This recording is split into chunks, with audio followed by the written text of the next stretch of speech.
La saison régulière de NBA est terminée. Les Lakers ont fini troisième de conférence Ouest, la conférence la plus relevée de l'histoire, limite de ces 10 dernières années et de l'histoire, oui, je le dis. Les Lakers qui, malgré leur performance cette nuit, en sachant que c'était la dernière journée de saison régulière en NBA, il y avait des matchs, toutes les équipes ont joué si je me rappelle bien. Du côté de la conférence Ouest, les matchs les plus attendus, c'était le match des Warriors contre les Clippers et le match des Rockets contre les Nuggets. Pourquoi ce match était attendu? Ce match était attendu parce qu'on cherchait qui allait être le match-up des Lakers, qui allait finir à cette sixième place. Oui, à cette sixième place de saison régulière. Ça se jouait donc entre les Clippers, les Nuggets et les Warriors. Qu'est-ce qui s'est passé? Les Lakers, de toutes les façons, ils étaient à qualifier. Leur troisième place était assurée depuis leur match contre Houston, ce qui faisait en sorte que lors de ce match face aux Blazers, les Lakers, ils ont aligné leur équipe C, leur équipe D. Ils ont fait jouer les Dalton Connect, les Bronny James, tout ça, et naturellement, c'est incliné. Là n'est pas le débat, ce n'est pas le sujet du jour. Le sujet du jour porte d'une part sur le match des Clippers contre les Warriors.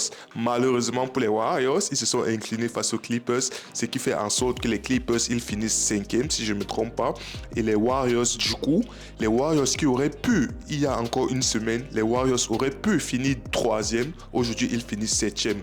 Comme quoi, le play-in, si je me rappelle bien, depuis l'instauration du play-in, les Warriors, si tant est qu'ils étaient qualifiés, ont toujours joué le play-in. Toujours joué le play-in. Et ils n'ont pas dérogé à la règle. Cette fois, ils vont une fois de plus jouer le play-in, mais face à Memphis. Maintenant, en sachant que les Clippers ont gagné face aux Warriors, et en sachant que les Nuggets, ils se sont imposés. Denver, ils se sont imposés face à Houston. Sur une très belle victoire 126-111 avec un petit match de Nikola Jokic 18-7-7. Ils se sont imposés, ils ont donc sécurisé cette quatrième place. Ce qui fait donc que, les standings, le classement final de la saison régulière de NBA du côté de l'Ouest, parce que mes Lakers sont à l'Ouest, c'est l'Ouest qui m'intéresse, ça donne quoi? Ça donne OKC premier avec un bilan de... Ils sont à combien? Avec un bilan de 68 victoires, 14 défaites. Houston, deuxième, avec un bilan de 52 victoires pour 30 défaites. Houston, vraiment, c'est la surprise, c'est la bonne surprise de cette année. Ils finissent deuxième. Les Lakers, en sachant qu'ils ont un nouvel entraîneur, ils ont tradé Anthony Davis, ils ont accueilli Luka Doncic, un nouveau système, des nouvelles phases de jeu, il faut reprendre à jouer ensemble, tout ça, les péripéties qu'on a connues durant toute la saison, et en sachant qu'on a très mal débuté cette saison régulière, on finit troisième avec un bilan de 50-32. Si je me rappelle bien, les Lakers ont le deuxième meilleur bilan à l'Ouest face aux équipes de l'Ouest. Les premiers, naturellement, c'est OKC et les Lakers sont deuxième, ce qui veut dire que les Lakers ont quasiment dominé tout leur match à l'Ouest. Ça, c'est inédit. Je ne me souviens même pas la dernière fois que ça arrivait. Et apparemment, c'est la première fois dans l'histoire depuis que Luka Doncic joue en NBA qu'il finit aussi haut. Il finit troisième. Ensuite, on a Denver qui a réussi à sécuriser cette quatrième place, même bilan, 50-32. Les Clippers qui viennent cinquième avec l'avantage du terrain, même bilan, 50-32. Ensuite vient les Minnesota Timberwolves, 49-33. Golden State, 48-34. Quand je dis que cette conférence Ouest, c'est la plus relevée de l'histoire. C'est la conférence Ouest, ou bien c'est la conférence au global Ouest-Est, la plus relevée de l'histoire.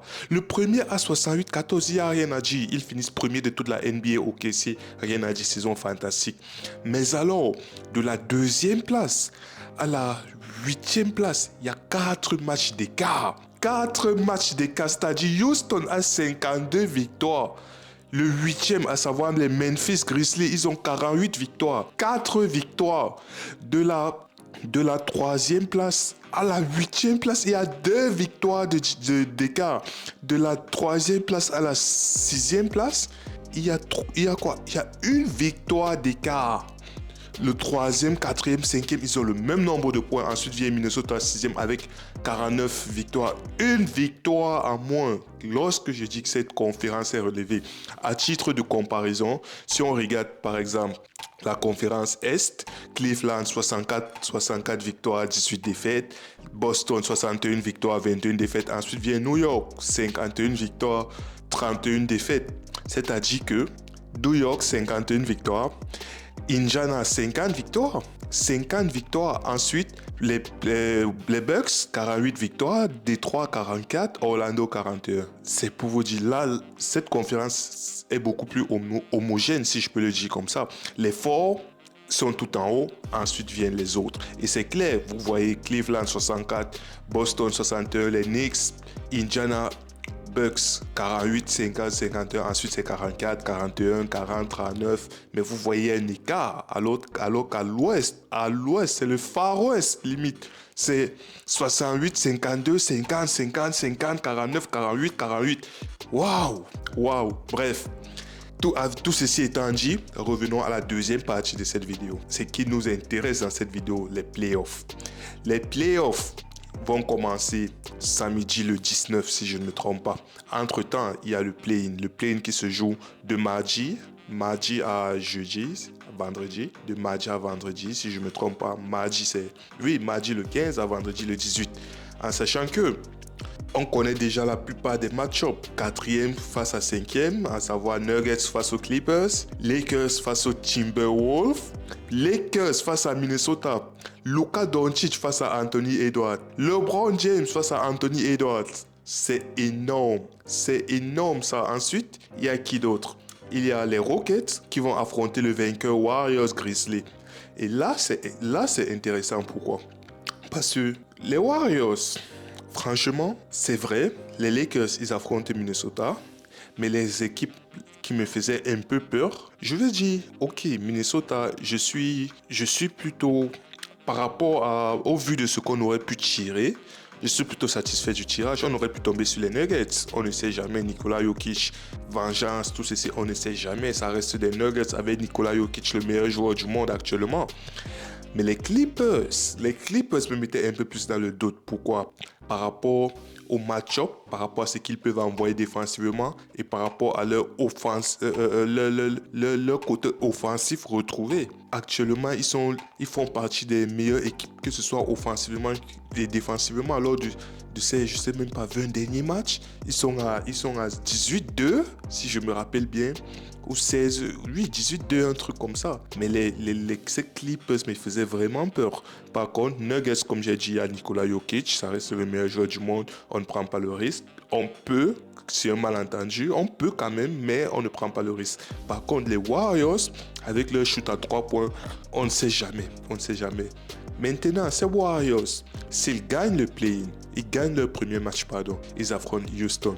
Ça risque d'être très intéressant. Pourquoi? Parce que lors du dernier affrontement Houston-Warriors, les Houston étaient à fond, les Warriors étaient à fond. On a vu ce que ça a donné. Ça a donné un Steph Curry qui a fini avec 2 points. C'est vrai, en playoff, c'est différent. En playoff, l'expérience, ça compte, le vécu, ça compte, tout ce que vous voulez. Ouais, Houston, ils sont jeunes, il n'y a pas de souci. Mais ça risque d'être un match-up très, très, très intéressant. Ensuite, si c'est les Grizzlies qui affrontent le Thunder, là, ok, là, il n'y a pas de souci. Ça sera un match-up vraiment favorable pour le Thunder, pour OKC. Pardon, ça sera un match-up vraiment simple pour OKC. Par contre, s'il y a un OKC, si les Warriors réussissent l'exploit de perdre face aux Grizzlies, mais malgré ça, ils se qualifient, ça veut dire que s'ils finissent à la 8e place, ils affrontent OKC. Et là, encore une fois de plus, c'est vrai. OKC, c'est pareil, c'est quasiment la même chose que Houston, à la différence qu'ils auront le MVP actuel dans leur rang, à savoir Shai Gilgeous-Alexander. Donc, c'est Thunder, c'est ce OKC, meilleur offense, si tu veux, top 2 ou top 3 offense, meilleur defense, ou du moins top 2 defense. Ils sont vraiment, ça sera une équipe vraiment pas facile à jouer. Et ça sera, que ce soit, comme j'ai dit, les Warriors qui affrontent Houston ou qui affrontent le Thunder, OKC, ça sera vraiment très, très, très intéressant. Mais moi, j'aimerais bien qu'ils affrontent les Rockets. Pourquoi? Parce que je veux voir comment ces jeunes-là, si la défense qu'ils ont appliquée lors du dernier match face aux Warriors, à savoir réussir l'exploit de maintenir Stephen Curry à 2 points, 2 ou 3 points si je me rappelle bien, réussir cet exploit-là. Si c'était juste un exploit pour une fois ou alors s'ils ont trouvé la recette. Ça, c'est une question que je me pose qui risque d'être très très très intéressant durant cette série, ce match-up. Mais bon, revenons à nos Lakers. Lakers Timberwolves. Premier round, troisième contre sixième. Pourquoi ça ne me fait pas peur tant que ça? Pourquoi je suis plus rassuré que si on avait tiré les Clippers ou les Warriors ou les Nuggets? Pourquoi? Parce que Timberwolves, ils finissent sixième, mais on le sait. Ils n'ont qu'une seule star déclarée. Il n'y a qu'Anthony Edwards. La seule vraie menace, c'est Anthony Edwards. Jusqu'à preuve du contraire, Julius Randle, en playoff, il n'a jamais été quelqu'un qui performe en playoff. Il y a une première à tout. Ça reste un joueur de basket exceptionnel. Ça reste un joueur de NBA. Ça reste un des, 25 ou 30 meilleurs joueurs de la NBA. Mais en playoff, comme je l'ai dit, jusqu'à preuve du contraire, il n'a rien montré qui puisse faire en sorte qu'on considère Julius Randle comme une menace en playoff. Par contre, Anthony Edwards, il est de la même trame que Luka Doncic. C'est-à-dire, il est de la trame là de ceux que, en saison régulière, s'il tourne à 28 points, et ça tombe bien actuellement, Anthony Edwards, il tourne à 28 points en saison régulière. Il fait partie de cette rare catégorie de gens qu'en saison régulière, ils réussissent à performer en playoff, ils réussissent à performer plus qu'ils ne performent en saison régulière. C'est-à-dire, non seulement il tourne à 28 en saison régulière, partant du principe qu'en playoff, il sera minimum à 30. Ça, il n'y a rien à dire. C'est pour ça que j'ai dit c'est la même trempe que Luka Doncic. Luka Doncic, c'est pareil. Si en saison régulière, il tourne à 27, 28, 29, 30, sachez qu'en playoff, il va tourner à 30, 31, 32. Ça fait partie de cette même race, ce qui fait qu'il n'y a pas de souci. Luka Doncic, il peut annuler Anthony Edwards. Ils peuvent s'annuler mutuellement. Mais alors, ensuite, on a LeBron James. Playoff. Qui va annuler LeBron James? C'est la question que je me pose encore. C'est pas Randle de toutes les façons. C'est pas Julius Randle qui va matcher ce que LeBron James peut apporter. Et en sachant qu'en plus de LeBron James, il y a un Austin Reeves qui vient s'ajouter à cela. Ce qui fait que c'est vrai. Minnesota, c'est une bonne équipe. Anthony Edwards, top 5, top 10, il n'y a rien à dire. En playoff, limite, c'est top 5. En playoff, il n'y a rien à dire. Mais alors, Anthony Edwards, ensuite les autres. Qui sont les autres? Pour moi, c'est là où ce match-up va se jouer au niveau des autres. Quand tu sais que Luka Doncic et Edwards, ils vont s'annuler, les autres du côté des Lakers, c'est Austin Reeves. Les autres du côté des Lakers, c'est LeBron James, les Rui Hachimura, Dorian Finney-Smith, Gabe Vincent. Maintenant, lorsque tu regardes du côté de Minnesota, les autres, qui sont les autres? Les autres du côté de Minnesota, c'est qui? Julius Randle, Naz Reid, Rudy Gobert, le 3 là, comme il s'appelle, qui défend. Bref, vraiment, lorsque tu regardes du côté des Lakers, tu regardes du côté de Minnesota, je suis désolé, c'est avantage Minnesota. C'est vrai, on va dire les Lakers n'ont pas un big. On a Jackson Hayes à l'intérieur qui est plutôt light. Et en face, ils ont Rudy Gobert. Franchement, Rudy Gobert, avec tout le respect que j'ai pour lui, avec tous les défenseurs de l'année, tout ce que vous voulez, Rudy Gobert, il va se faire extrêmement cook par Luka Doncic. On le sait, Rudy Gobert, chaque fois qu'il affronte Luka Doncic, il se dit, vous savez quoi, s'il y a moyen de rester à la maison, autant mieux rester à la maison. Parce que quand je me rends compte que c'est ce mec-là, en parlant de Luka Doncic, que je vais affronter, c'est la catastrophe. Et on connaît ce qui va se passer. Pick and roll. Qu'est-ce que je dis, pardon? Switch. On tombe sur Rudy Gobert. Isolation, Rudy Gobert, Luka Doncic. Et vous connaissez la fin. Vous connaissez la fin de l'histoire. Donc, c'est ça. Ce sont ces trucs-là qui font en sorte que, c'est vrai, à l'intérieur, ok, il n'y a pas de souci. Rudy Gobert va prendre ses rebonds. Il n'y a pas de souci. Mais si les Lakers sont appliqués défensivement, la défense collective qu'on peut apporter, franchement, ça risque d'être un match-up très très très compliqué pour Minnesota. Moi, je suis serein en fait, Je sais qu'à 3 points, ils ne vont pas nous exterminer à 3 points. Ce n'est pas une équipe qui shoot merveilleusement bien à 3 points. Anthony Edwards, il finit meilleur scoreur, il finit meilleur shooter à 3 points de la ligue. C'est lui qui a mis le plus de 3 points cette saison. Il n'y a pas de souci. Mais après Anthony Edwards, il y a qui?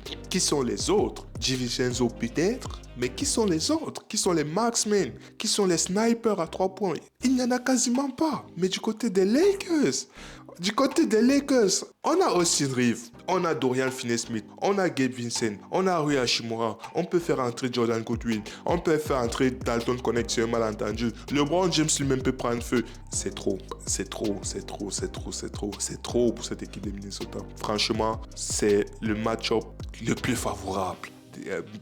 Lorsqu'on voit qui on aurait pu affronter, lorsqu'on voit qu'on aurait pu affronter les Nuggets, on aurait pu affronter les Clippers, on aurait pu affronter les Warriors, c'est le match-up le plus favorable actuellement. Donc ça fait plaisir. Et disons que ok, il n'y a pas de souci, on réussit à battre les Minnesota. On va affronter le vainqueur de potentiellement Warriors ou Grizzlies Rockets. Donc, ce qui fait que on est vraiment du bon côté de la conférence en fait. On est vraiment en pole position pour aller jusqu'au bout.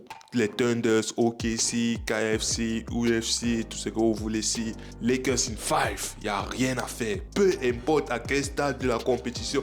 Si OKC déjà ils réussissent l'exploit d'arriver en finale et qu'ils tombent contre nous, on va les exterminer. Ce n'est même pas un débat. Et déjà, au vu de ce que je suis en train de regarder là, je doute qu'OKC arrive en finale de conférence. Je doute, je le dis ici, je doute qu'OKC arrive en finale de conférence et je m'arrête sur ça. OKC n'ira pas en finale de conférence.